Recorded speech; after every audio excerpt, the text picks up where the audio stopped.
Hello student, मैं आपका अपना डीएस गुरु और आज हम इस वीडियो में आप सभी का स्वागत करते हैं।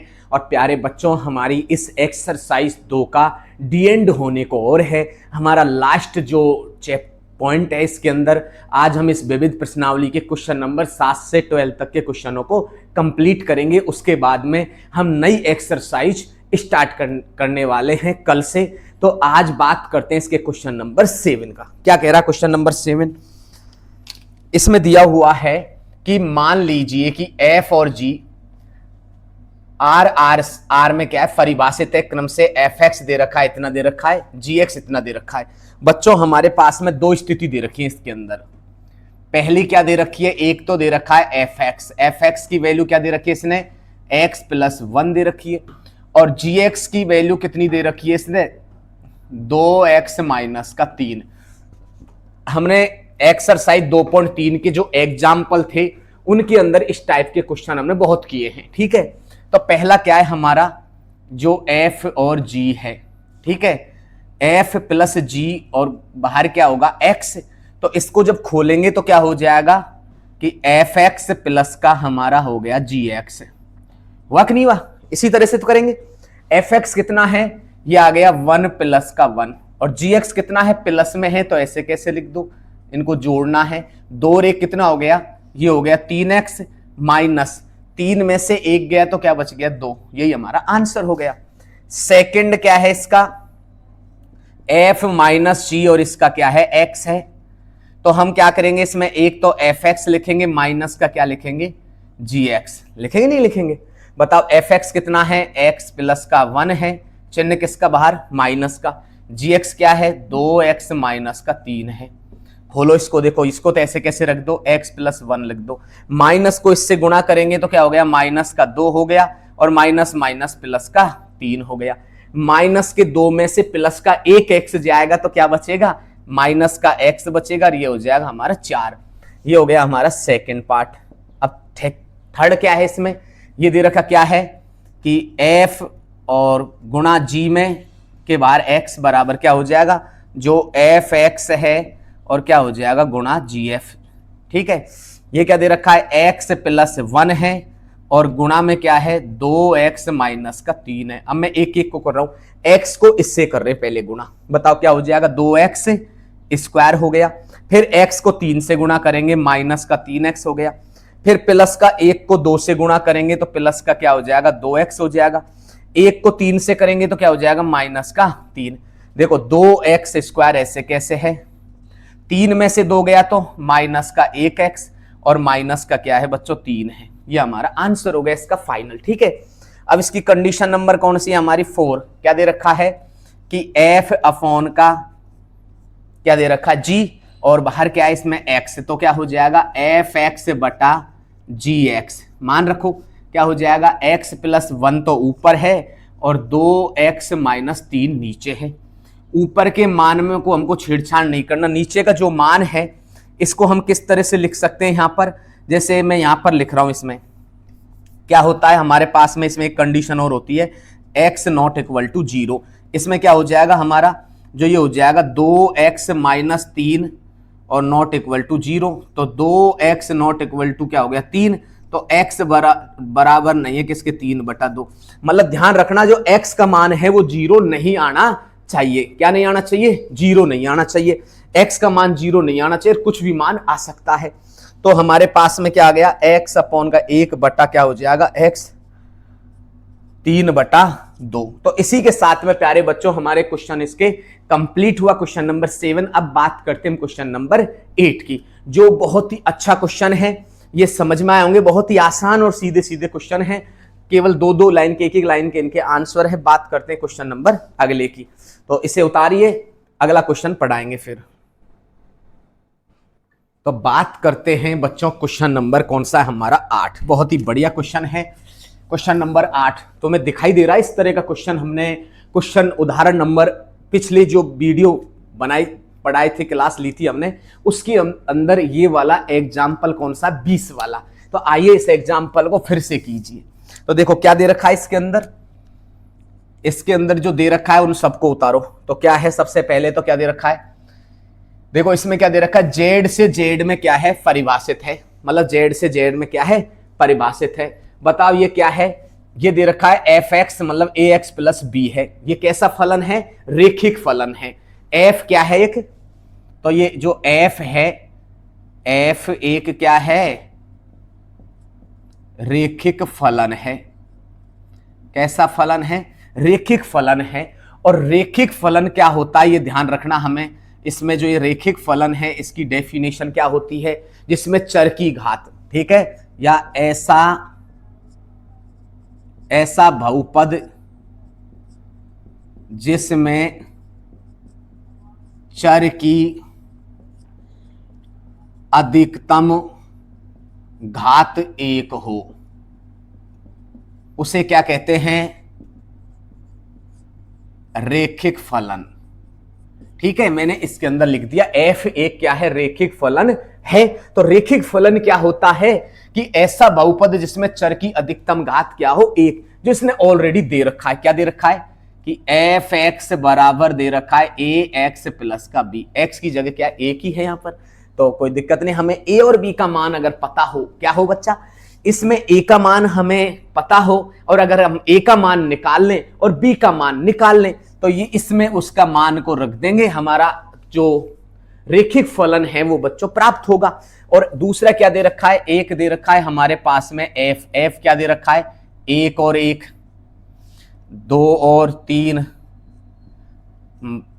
जीरो और माइनस एक, माइनस एक और माइनस तीन, इस तरह से दे रखे। ठीक है, अब हम सबसे पहले इनके क्या करेंगे, हम मान निकालने के लिए सबसे पहले क्या करेंगे, जैसे x बराबर क्या रखेंगे, इस पे देखो, इसको रखेंगे x बराबर एक, तो एफ एक्स बराबर भी क्या हो जाएगा एक, क्योंकि हम इस बात को जानते हैं कि जो x और ये क्या है y, आगे वाला x और पीछे वाला y, मतलब ये आगे वाला x है तो पीछे वाला क्या है, और y कोई क्या बोलते हैं बच्चों, y कोई बोलते हैं हम एफ एक्स, y कोई क्या बोलते हैं, एफ एक्स बोलते हैं।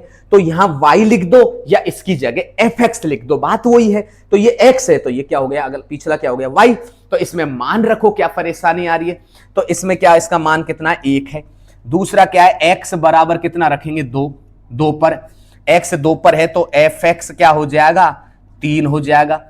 x क्या है, जीरो है, तो एफ एक्स क्या हो जाएगा, माइनस का एक, और x क्या है, माइनस एक है, तो एफ एक्स क्या हो जाएगा, माइनस का तीन।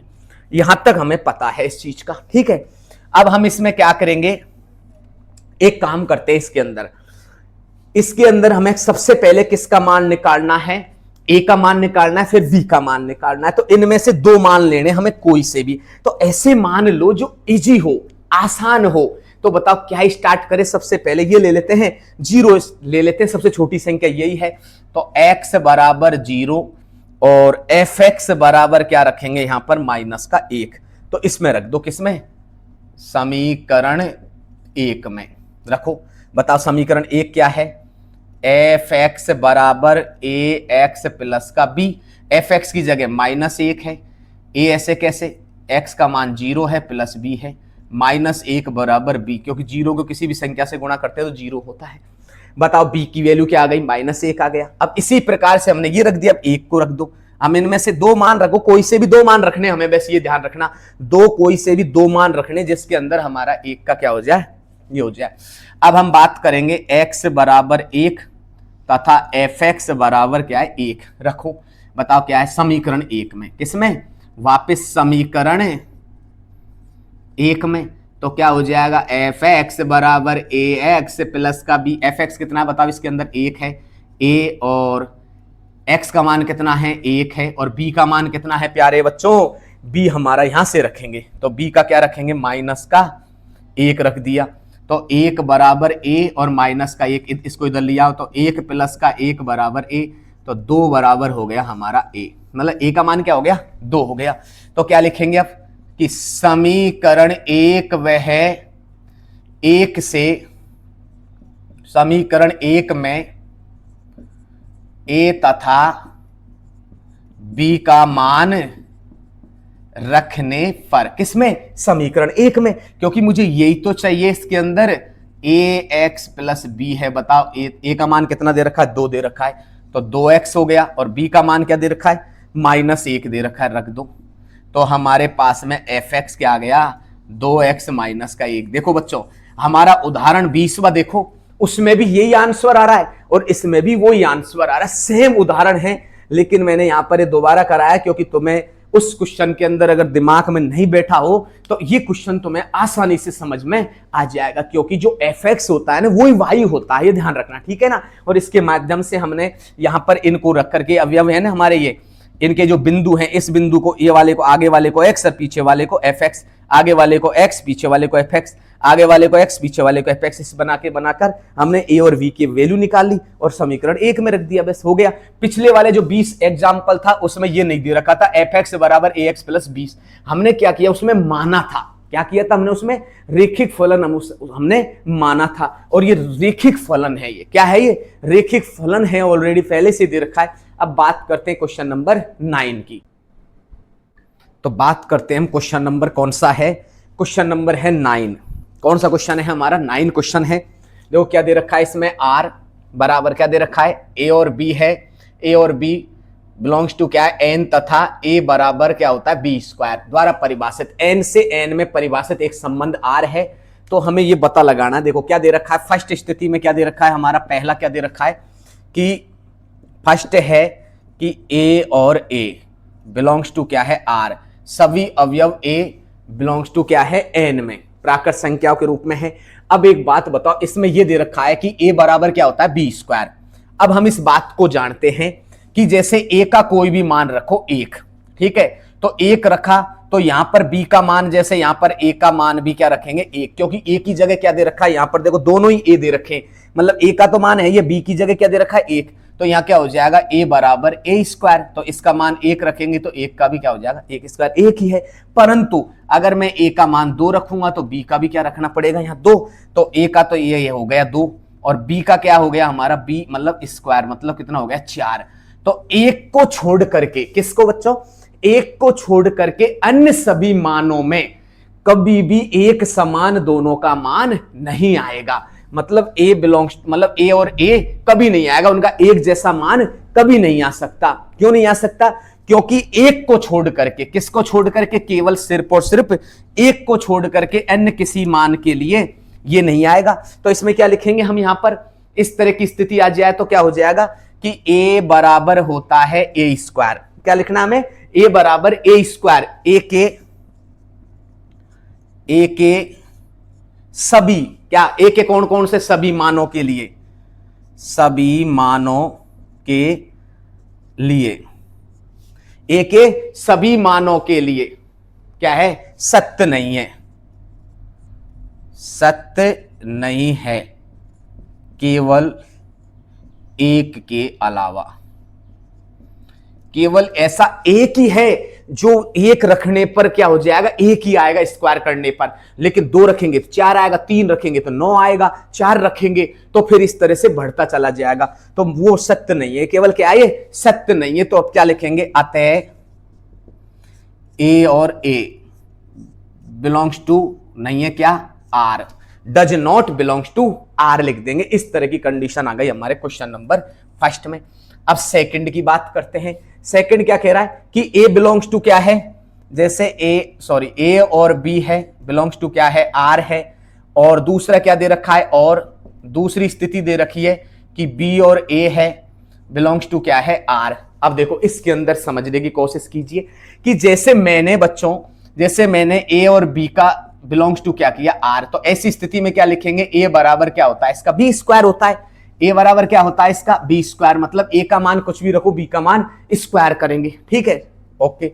अब जैसे b और a है, अगर इसमें हम संबंध स्थापित करेंगे तो क्या हो गया, b बराबर क्या हो जाएगा, a स्क्वायर। क्यों, क्योंकि इसमें a को पहले ऐसे कैसे रखना, फिर b का स्क्वायर करना है, इसमें b को ऐसे कैसे रखना, फिर a का स्क्वायर करना है। ये कंडीशन हमारे पास में दूसरे क्वेश्चन के अनुसार कह रहा है। तो ऐसा ये पॉसिबल है क्या, क्योंकि अभी देख लेते हैं कि a बराबर क्या हो गया हमारा, b स्क्वायर हो गया, हुआ कि नहीं हुआ। अब मैं जैसे b को यहां पर रखूं और इसमें से देखो a का क्या हो गया, इसको मैं इधर लेके आऊंगा तो अंडर रूट में a ही तो आएगा, a स्क्वायर से ही हो जाएगा ये, क्योंकि रूट जब दूसरी ओर आता है तो वो सदैव क्या होता है, 1/2 होता है या तो, ठीक है, ये स्क्वायर इधर आएगा तो रूट में आ जाएगा, किस में आ जाएगा, रूट में, और हमें चाहिए स्क्वायर में स्थिति, तो स्क्वायर में तो ये स्थिति आ ही नहीं रही, क्योंकि स्थिति इस रूप में आनी चाहिए थी। देखो बच्चों, ए से बी में जो संबंध था वो क्या हो, a बराबर बी स्क्वायर हो गया, ये ठीक है। अगर b का a में है तो क्या हो जाएगा, इस तरह से b बराबर a स्क्वायर। अगर इस कंडीशन में ये यहां आ जाता तो कथन क्या होता, सत्य होता। अब इसमें तो ऐसा हो ही नहीं रहा, क्योंकि a बराबर b स्क्वायर है, और जब b की वैल्यू निकालेंगे तो अंडर रूट में a आ गया। ऐसा है क्या, तो क्या लिखेंगे यहां पर कि b इक्वल नहीं है किसे, a स्क्वायर के, a स्क्वायर लिख दो, क्या है, a स्क्वायर के इक्वल नहीं है, तो क्या लिखेंगे, अतः जो b और a है does not belongs to r. हो गया, ये हमारा सेकंड हो गया। अब हमारा इसका थर्ड पार्ट क्या है, थर्ड पार्ट में क्या दे रखा है, इसमें ये दे रखा है कि a और b है, बिलोंग्स टू क्या है, आर है। दूसरा क्या दे रखा है, और क्या दे रखा है, b और c है, बिलोंग्स टू क्या है, आर। और इसमें ये और कह रहा है लास्ट में कि जो a और c है वो भी बिलोंग्स टू क्या है, आर। मतलब हमें a और b को जब हल करेंगे, a और b और b और c को जब हल करेंगे तो a और c आना चाहिए, क्या आना चाहिए, a और c आना चाहिए। तो बताओ इसको जब हल करेंगे तो बताओ इसमें क्या आ जाएगा, जैसे a बराबर c का क्या है, स्क्वायर होता है। अब इसके जब इसको मान रखेंगे, क्या करेंगे, इसका मान रखेंगे, जैसे एक एक की स्थिति को ले लेते हैं। बताओ इसका पहली स्थिति का क्या हुआ, a बराबर क्या हो गया, b स्क्वायर, समीकरण नंबर 1 हो गया। इसका क्या हो जाएगा, b बराबर क्या हो जाएगा, या b बराबर c स्क्वायर ले लेते हैं, क्या हो गया, b बराबर क्या हो गया हमारा c स्क्वायर, समीकरण नंबर 2। समीकरण 1 वह 2 से, बताओ 1 और 2 से क्या हो जाएगा, 1 और 2 का जब हम मान रखेंगे तो क्या स्थिति आ गई, ये आ गई a बराबर क्या हो गया, c स्क्वायर का होल स्क्वायर हो गया, ठीक है। c स्क्वायर का क्या हो गया, हमारा होल स्क्वायर हो गया। तो ये क्या हो गया, a बराबर c की पावर क्या आ गई, 4, क्या आ गई, c की पावर 4 आ गई। बताओ कितना आया इसके अंदर, 4 आ गया। तो बताओ क्या लिखेंगे, a बराबर नहीं है c स्क्वायर के, बराबर नहीं है, तो क्या लिखेंगे, अतः AC does not belongs to R। तो ये तीनों के तीनों हैं वो सत्य नहीं है, पहला भी सत्य नहीं है, ये भी क्या है, सत्य नहीं है, ये भी सत्य नहीं है, और ये भी सत्य नहीं है। तो हमारा क्वेश्चन नंबर 9 कंप्लीट हुआ। अब बात करते हैं इसके क्वेश्चन नंबर 10 की। तो बात करते हैं प्यारे बच्चों, हमारा बहुत ही शानदार क्वेश्चन है, बहुत ही बढ़िया सीधा सा सवाल है। मान लीजिए, बताओ ए क्या दे रखा है, उतारो, 1 है, 2 है, 3 है और 4 है। बी क्या दे रखा है, 1 है, 5 है, 9 है, 11 है, 15 है और 16 है, ठीक है। अब हमें क्या करना है, सबसे पहले इस तरह से बना लो, और क्या है, इससे पता चलेगा हमें। ये तो हो गया ए, और ये क्या है हमारा बी। ए से बी में क्या है, संबंध है हमारा, क्या, फलन है ए से बी में। ए क्या दे रखा है, 1 है, 2 है, 3 है और क्या दे रखा है, 4 है। ये दे रखा है 1 है, 5 है, 9 है, 11 है, 15 है और 16 है। अब थोड़ा कलर अलग अलग से हमें थोड़ा पता लगाना। देखो क्या दे रखा है, 1 का संबंध 5 के साथ है। 1 का संबंध किसके साथ में, देखो यहां पर ये दे रखा, देखो क्या एक कंडीशन दे रखी है, 1 का संबंध किसके साथ है, 5 के साथ, ठीक है। 1 का संबंध 5 के साथ हो गया, 1 का संबंध 5 के साथ है। तो 1 का संबंध किसके साथ है, हमारे 5 के साथ में इसका संबंध हो चुका है, ठीक है, काम हो गया। फिर 2 का संबंध 9 के साथ में है, खाए हमारा 2 का संबंध किसके साथ में है, 9 के साथ में है।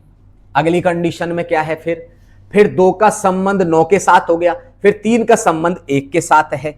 अब हमारा 3 का संबंध किसके साथ है, 3 का संबंध 1 के साथ है। देखो वहां पर वो रहा, 1 के साथ है, ये हो गया 1 के साथ हो गया 3 का संबंध। 4 का संबंध 5 के साथ है, 4 खाए हमारा, ये रहा। 4 का संबंध किसके साथ है, 5 के साथ है, ठीक है, कंप्लीट हो गया हमारा। नेक्स्ट कंडीशन क्या है हमारी, 2 का संबंध फिर 11 के साथ आ गया, ये गलत आ गया। 2 का संबंध किसके साथ आ गया, 11 का 7 आ गया। देखो अब 2 का संबंध किस किस के साथ आ रहा है, एक तो 2 का संबंध आ गया 9 के और एक आ गया 11 के।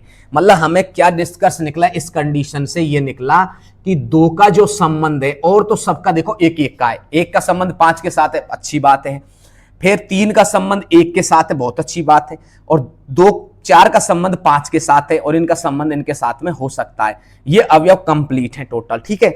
लेकिन यहां पर देखो 2 के संबंध किस किस के साथ है, एक तो 9 के साथ है, एक 11 के साथ है, इस तरह से। तो हम इस बात को जानते हैं। 2 पॉइंट लिखो बच्चों, इसमें क्या है, देखो तुम्हें याद के लिए है ये पॉइंट कि हमें पता होना चाहिए क्या स्थिति है।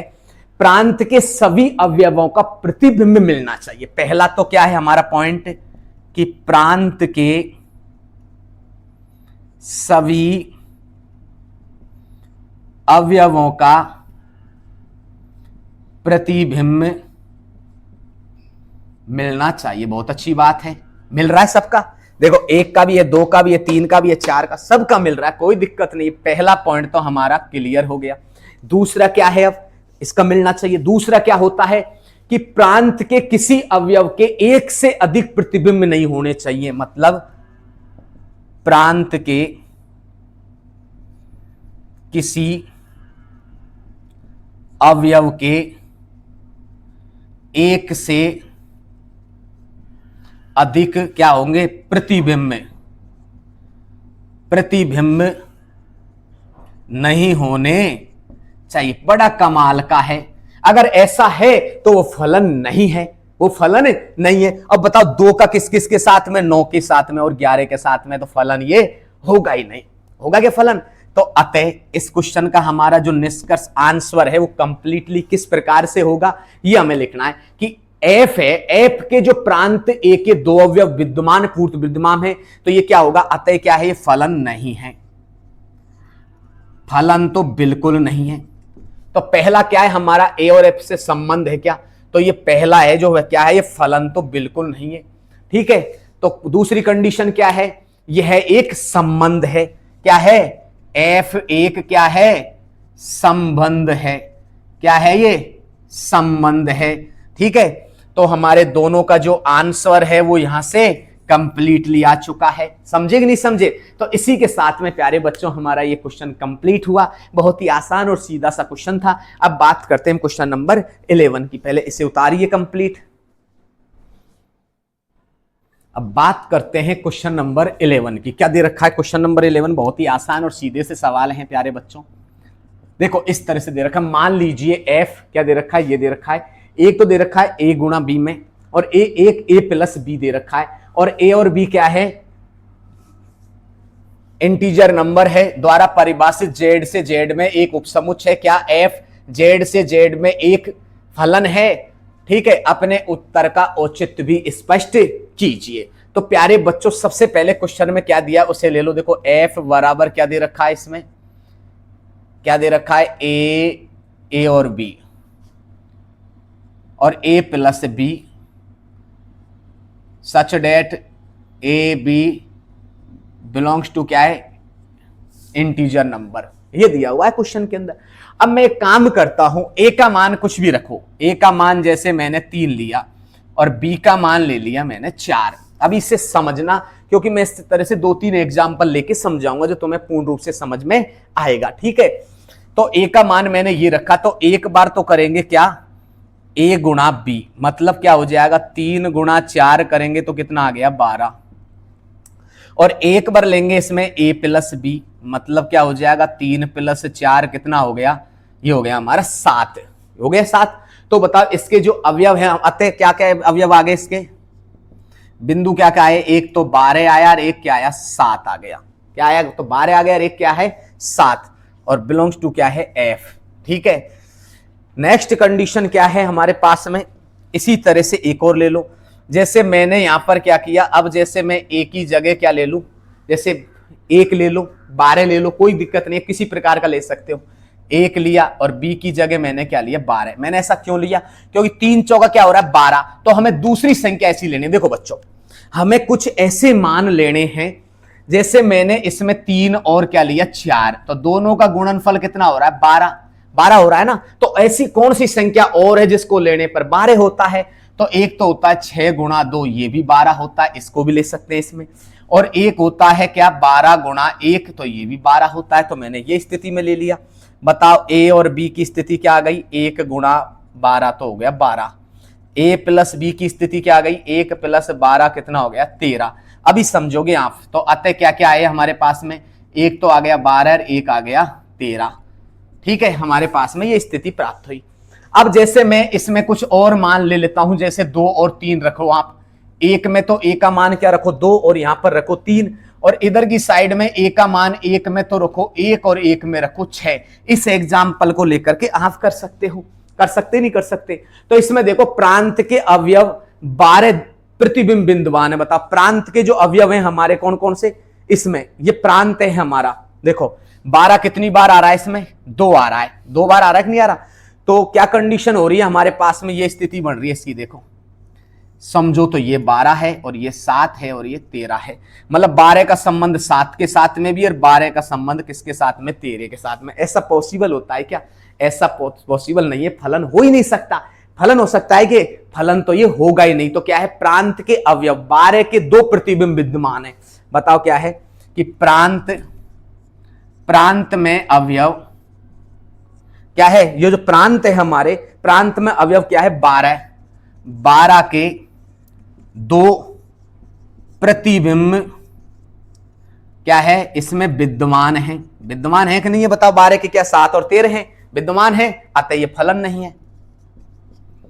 अतः यह है फलन नहीं है। संबंध तो हो सकता है लेकिन यह फलन नहीं हो सकता। हो सकता है क्या? नहीं हो सकता। तो क्या है अपना इस क्वेश्चन का आंसर यही है, मैं एक फलन है। अपने उत्तर का औचित्य दीजिए। अब जैसे बच्चों दूसरा इसमें एक एग्जांपल और, नहीं कई बच्चों के समझ में नहीं आया। जैसे हमने क्या लिया? ए की जगह 2 ले लो और बी की जगह क्या ले लो? 3 ले लो। तो बताओ इसमें क्या हो जाएगा? ए और बी क्या हो जाएगा? 2 गुणा 3 कितना हो गया? 6। और ए प्लस बी लेंगे तो 2 प्लस का 3 कितना हो गया? 5 हो गया। तो क्या हो गया? 6 और 5 बिलोंग्स टू क्या हो गया हमारा? जैसे एफ है। ठीक है, इसी प्रकार से अब ए बराबर मैंने 1 लिया और बी बराबर 6 लिया। तो ए और बी क्या हो जाएगा? 1 गुणा 6 मतलब 6, और ए प्लस बी क्या हो गया? 1 प्लस 6 मतलब 7। तो 6 और क्या हो गया? 7 बिलोंग्स टू एफ। तो बच्चों इसमें देखो क्या आ रहा है हमारे पास में? इसमें जो 6 है इसके 2 आ गई तो 5 आ रहा है, एक क्या आ रहा है? 7 आ रहा है। ठीक है, 6 का संबंध 5 के साथ में भी है और 7 के साथ में भी है। तो ये फलन है क्या? ये फलन नहीं है। इस तरह के हमको एग्जाम्पल लेकर के और इसके अंदर सेट करके लिखना है। ये हमारा फर्स्ट केस है। ठीक है ना, यही हमारा आंसर। ठीक है, और अगर और करना चाहते हो समझने के लिए तो सेकंड केस है। ठीक है, ये भी सेम वही है बस, और क्या हमने चेंज करा इसके अंदर, मान संख्या चेंज करी है, किसी में क्या रखा है किसी में क्या रखा है। इस तरह के और भी एग्जाम्पल बहुत सारे हैं। ठीक है, हम लेकर के इस क्वेश्चन का आंसर कर सकते हैं। तो इस क्वेश्चन को उतारिए, हम अगले क्वेश्चन की ओर बढ़ते हैं प्यारे बच्चों। तो बच्चों लास्ट एंड फाइनल ये एक्सरसाइज का क्वेश्चन है हमारा। क्या दे रखा? मान लीजिए ए दे रखा 9, 10, 11, 12, 13 तथा एफ फलन है जो क्या है? ए से एन में परिभाषित है। तो हमारे पास में एफ एन बराबर है एन का महत्तम अभाज्य गुणक द्वारा परिभाषित है। तो एफ का परिसर याद कीजिए। तो ये क्या दिया हुआ है इसके अंदर? सॉल्यूशन में देखो क्या दे रखा है। सबसे पहले हमें ये पता लगाना है कि एन का महत्तम अभाज्य गुणज मतलब क्या होता है? महत्तम अभाज्य गुणक। ये क्या होता है? ये क्या होता है कि जब क्या है अभाज्य